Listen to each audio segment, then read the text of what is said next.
వాళ్ళకు కూడా తెలియకుండా ఖతం చేసి వచ్చేసింది మొసాద్ అనేది ప్రపంచవ్యాప్తంగా జరుగుతున్న చర్చ. కానీ ఇంట్రెస్టింగ్, ఇంతవరకు మొసాద్ నేను చేశానని చెప్పలేదు, కానీ అందరికీ తెలిసిన మాట అందరూ జరిగే చర్చ మొసాద్. అటువంటి మొసాద్ ఎందుకంటే ఇస్మాయిల్ హనియే ఎక్కడున్నా ఎవరికీ తెలియదు. ఎంత దారుణంగా ఉంటుందంటే వీళ్ళ ఆపరేషన్. ఇక్కడ విభాగానికి సంబంధించి చెప్తున్న క్రమంలో యుఎస్ఏ ఎక్స్పెక్ట్ చేయొచ్చు, యుఎస్ఏ వాళ్ళకి సంబంధించిన ఒపీనియన్ ని షేర్ చేయొచ్చు. ఇక్కడ 4 విభాగాలు ఉంటాయి వాళ్ళవి. జూమెట్, కేసరియా, కెస్టెట్, అలాగే మెక్సాదా, ఈ 4 విభాగాలు ఉంటాయి.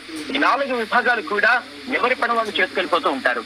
దీనిలో ప్రధాన విభాగం జూమెట్. జూమెట్ ఏం చేస్తుందంటే కనుక మొసాద్ లో అతి పెద్ద విభాగం జూమెట్ అనేది చెప్పుకోవాలి. వీళ్ళు ఏం చేస్తారంటే ఫారెన్స్ లో స్పై ఆఫీసర్స్ గా ఉంటారు.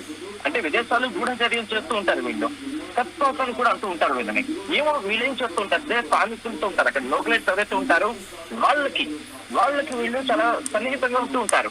దాంతో ఎంత సన్నిహితంగా ఉంటారంటే కనుక మీరు నమ్మచ్చు నమ్మకపోవచ్చు, బహుశా మన దేశంలో కూడా ఒక అత్యున్నత స్థాయి పదవుల్లో ఉన్న వాళ్ళ దగ్గర కూడా వీళ్ళు వెళ్ళొచ్చు. అటువంటి ఆ చోట కూడా వెళ్లి సమాచారం సేకరించడంలో కీలక పాత్ర పోషిస్తారు. ఇది మీకు నాకు కూడా తెలియదు. అటువంటి మొసాద్ లో కీలకమైన విభాగం జూమెట్. ఈ విభాగానికి సంబంధించి మాట్లాడుకున్న సందర్భం ఆ తర్వాత నెక్స్ట్ అడుగు పెడుతుంది కేసరియా అంటూ ఉంటారు వాళ్ళు. ఇది ఏం చెప్తుందంటే వీళ్ళకి వచ్చిన ఇన్ఫర్మేషన్ మీద పని చేసుకుంటూ పోతూ ఉంటుంది. ఆ తర్వాత అంటే జూమెట్ ఇచ్చిన ఇన్ఫర్మేషన్ బేస్ చేసుకుని విదేశాల్లో ఆపరేషన్స్ చేస్తుంది.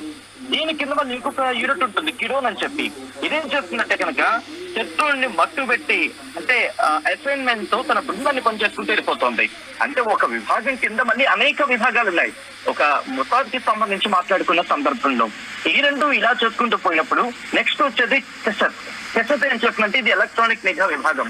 ఆ మధ్య మీరు గమనించుంటే విదేశాల్లో ఒక్కసారిగా ఎలక్ట్రానిక్ గ్యాడ్జెట్ తప్ ఫెయిల్ అయ్యి, మరి ముఖ్యంగా ఇటు హెజ్బుల్లా లెబనాన్ కి సంబంధించి కావచ్చు, ఆ లెబనాన్ కి పైన ఉన్న మిగిలిన దేశాలకు సంబంధించి కావచ్చు, ఒక్కసారిగా మీకు గుర్తుందంటే అవి వాకీ టాకీలో ఉంటూ ఉంటాయి.